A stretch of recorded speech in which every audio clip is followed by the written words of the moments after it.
A black barber in a city filled with prejudice is forced to confront his own beliefs when a MAGA-hat-wearing man walks into his shop demanding a haircut.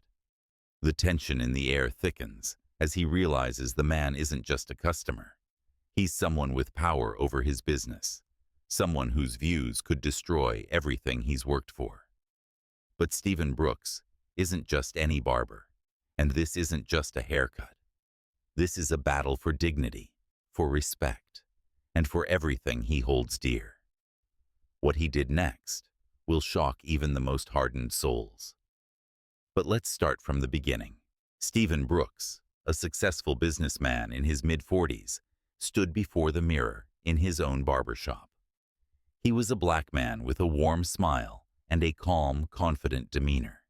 He owned several barbershops across the city, and he made sure that each of them was a space where people of all races could feel welcome and valued. But today, as he entered his own shop, his mood was clouded. The man who had just walked in seemed to be a walking contradiction to everything he believed in. The man wore a red, "Make America Great Again" cap and a white t-shirt emblazoned with Trump's face. He had a rough, stern expression, like he'd come here to make a point. When he approached the counter, Stephen felt a knot tighten in his stomach. This was the kind of person who likely didn't appreciate the diversity Stephen worked so hard to foster in his business. "Can I help you?" Stephen asked, trying to keep his tone neutral. "I need a haircut. You got someone who can handle it?" The man's voice was direct, almost confrontational. "Sure, but I'm not sure you'd feel comfortable here," Stephen replied, his gaze lingering on the man's cap. "We have a very specific vibe in this place, and it might not align with your views." The man raised an eyebrow, but didn't back down. "I've had worse. Just get me a chair." Stephen hesitated. He'd never turned anyone away before. But something about the man's attitude made him question whether this was the right time to make an exception. The man took a seat, and Stephen motioned for one of his barbers, Malik, to step forward. Malik, a young black man with short-cropped hair and a friendly smile, looked at Stephen, unsure.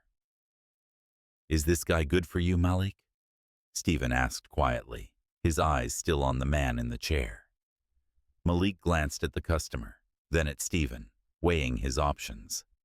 He knew Stephen valued inclusivity, but the MAGA hat was a glaring symbol of everything Stephen stood against. "You sure about this?" Malik asked softly. Stephen nodded, signaling that he would handle it. "I'll talk to him. Don't worry." Stephen walked over and leaned against the counter, looking down at the man who had his phone out, scrolling through something. The man didn't seem bothered by Stephen's presence, but the tension was palpable. "Listen," Stephen started, his voice calm but firm. "We've built this space for people who respect each other. I don't know what you're expecting, but we don't take lightly to certain kinds of hate around here." The man looked up, his eyes cold. "It's just a hat, man. It's not about hate. It's about making America great again. You got a problem with that?" Stephen felt a flare of anger, but he held his ground. "That hat isn't just a political statement. It's a symbol of division, and I don't have room for division in my shop." The man's face hardened. "You don't like my politics. I get it. But I'm here for a haircut, not to debate. So either cut my hair, or I'll go somewhere else." Stephen's hand clenched into a fist, his thoughts racing. How could he let this go on? But then, a part of him, a part that had worked so hard for this business, reminded him of his own values. He took a deep breath. "It's not just politics, my friend. It's about respect." Stephen's mind was spinning. He had seen so much hatred in his life, from microaggressions to full-blown racism, but this situation felt different. The man sitting in front of him had no idea who Stephen was. He didn't know that Stephen was the one who owned this space, the one who had poured his soul into making sure everyone who entered felt welcome, no matter their background. The man leaned back in his chair, glancing at his watch. "Look, man, I'm not going to argue with you.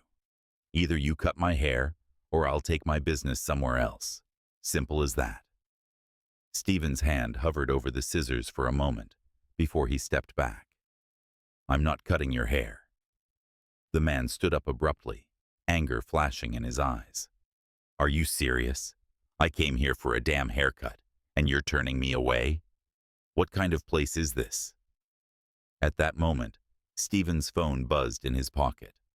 He glanced at it and saw a message from his assistant. Reminder: meeting with the investors at 2 p.m. Don't forget to prep the new project details. That's when it hit him. He had to keep his focus on what really mattered.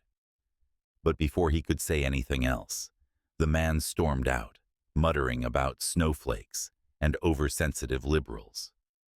Stephen stood there for a moment, letting out a deep breath. He didn't know why he felt such a rush of relief. And then, just as he was about to turn back to Malik, he saw the man take off his hat. It was then that Stephen recognized him. The man wasn't just any angry customer. He was a well-known real estate mogul in the city, someone who had invested heavily in conservative causes. But what he didn't realize was that the man wasn't just some rich, entitled figure. He was also a key partner in Stephen's business, a silent investor in his barbershop chain. Stephen's stomach churned as the realization hit him. The man he had just turned away was the very person who had helped fund his success. The man who had almost cost him everything. But rather than feeling defeated, Stephen felt empowered. This wasn't just about cutting hair. It was about standing for what he believed in. Stephen walked outside, his heart pounding, and caught up with the man just as he was about to climb into his car. "Wait," Stephen called out. The man froze and turned. "What is it now?" "I know who you are," Stephen said quietly, but with a steely resolve. "And I know who I am. I built this place from the ground up, and I will not let anyone disrespect the values we hold here, no matter how much money you've put in. This is my shop. You're a guest in it." The man stood there, speechless for a moment. Then, with a sneer, he shook his head. "You're making a mistake." "Maybe," Stephen replied, "but I'm the one who decides what happens here, not you." The man's lips curled into a tight smile. "You'll regret this, you know." Stephen didn't respond.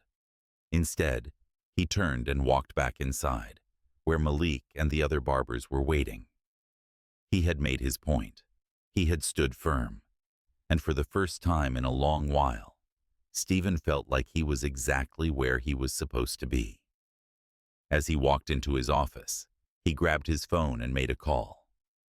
"I need to have a talk with some investors," he said with a smile. "It's time we had a real conversation about values."